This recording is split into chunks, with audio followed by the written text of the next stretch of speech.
1971 में मशरक़ी पाकिस्तान की अलहदगी का अलमिया महज एक फ़ौजी नाकामी नहीं था। दरहकीकत ये बदइंतज़ामी, गलत मालूमात और बयानिए की मुनज़्ज़म हीरा फेरी का तबाह कुन नतीजा था। ये एक वाज़ेह मिसाल है कि किस तरह बैरूनी क़ुव्वतें अंदरूनी दरारों की मदद से अवामी ज़हनों को अपनी ही रियासत के ख़िलाफ़ हथियार बना सकती हैं। आज हम एक बार फिर इसी ख़तरनाक मोड़ पर खड़े हैं, जहां फिफ्थ जनरेशन वॉर में इन्हीं रुझानात की वापसी देखी जा रही है। हम इस वक्त शदीद हाइब्रिड वॉरफेयर के दौर से गुजर रहे हैं। ऑस्ट्रेलिया के बॉन्डी बेच पर होने वाले दहशतगर्द हमले से मुताल्लिक हालिया वाक़या इसकी नुमाया मिसाल है। हक़ायक़ के बरक्स फौरी तौर पर झूठी मालूमात फैलाई गईं ताकि पाकिस्तान को मौरद इल्ज़ाम ठहराया जा सके।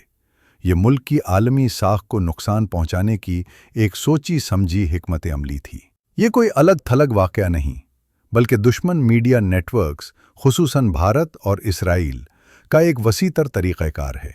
ये नेटवर्क्स अपनी अंदरूनी नाकामियों से तवज्जो हटाने के लिए जाली खबरों को फ़रोग़ देते हैं। मिसाल के तौर पर 7 ता 10 मई 2025 की झड़पों के दौरान भारतीय मीडिया ने पाकिस्तान के ख़िलाफ़ राय आमा को हमवार करने के लिए बड़े पैमाने पर गलत मालूमाती मुहिम चलाई, ताकि अपनी फ़ौज की हिकमत अमली की नाकामियों पर पर्दा डाला जा सके। अफसोसनाक अमर यह है कि पाकिस्तान में बाज़ सियासी धड़े, खुसूसन PTI, ने अमलन उन्हीं दुश्मन बयानियों को अंदरून मुल्क दोहराने का किरदार अदा किया।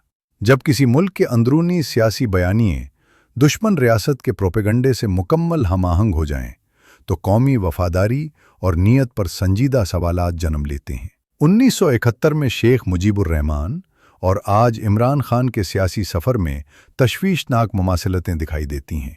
दोनों रहनुमाओं ने अवामी जज्बात को उभारने के लिए मकबूल आम नारे और आज़ादी या इनकलाब की ज़बान इस्तेमाल की। अगरचे मुजीब को मशरक़ी और मग़रबी पाकिस्तान के जोग्राफियाई फासले का फ़ायदा हासिल था, मगर नज़रियाती खाका आज भी वैसा ही नज़र आता है।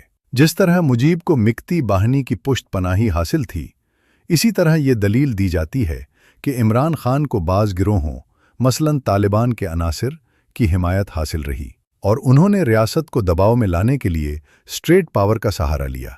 1968 में मुजीब को अगरतला साजिश केस में गिरफ्तार किया गया, मगर बाद में ये बात सामने आई कि इस साजिश की कुछ हकीकत थी। इसके बावजूद शदीद अवामी दबाव और मजलूमियत के बयानिए ने उनकी रिहाई मुमकिन बनाई। इसी तरह इमरान खान के ख़िलाफ़ कानूनी कार्रवाइयों को उनके हामी महज जाली या सियासी इंतकाम करार देते हैं। हालांकि तशद्दुद के शवाहिद इस अम्र की तरफ इशारा करते हैं कि ये इक़दामात रियासत के ख़िलाफ़ मुनज़्ज़म कार्रवाइयों के नताइज हैं, न कि महज मजलूमियत। 9 मई 2023 के वाक़यात महज अचानक एहतजाज नहीं थे, उनमें एक सोचे समझे बगावत के आसार वाज़े थे। अगर ये बगावत कामयाब हो जाती तो नताइज 1971 की तर्ज पर भयानक हो सकते थे। इस दिन से पहले ही कई अलामात मौजूद थीं। ज़मान पार्क को पंजाब पुलिस के ख़िलाफ़ एक किलाबंद मोर्चे में तब्दील करना, कानून नाफिज करने वाले इदारों पर पेट्रोल बमों का इस्तेमाल और अदालती अलामात पर हमले, जैसे हाई कोर्ट के दरवाजे तोड़ना, ये किसी सियासी जमात के इक़दामात नहीं, बल्कि रियासत की रिट को चैलेंज करने वाले एक अस्करी गिरोह के अफ़ाल थे। हमें 1971 की गलतियों से सबक सीखना होगा। कोई भी रियासत इस सूरत में कायम नहीं रह सकती जब सियासतदानों का एहतिसाब सिर्फ मकबूलियत की बुनियाद पर हो, ना कि कारकर्दगी और आइन की पासदारी पर।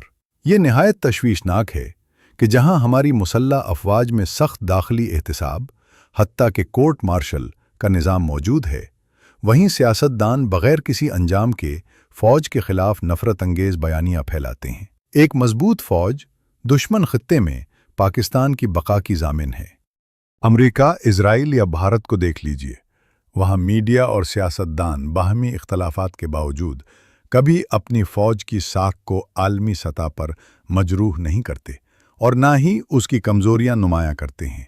पाकिस्तान में उसके बरक्स बाज़ सियासी रहनुमा मकबूलियत के हुसूल के लिए फ़ौज मुखालिफ बयानियाँ इख्तियार करते हैं, यूँ अमलन एनिमी का काम आसान बना देते हैं।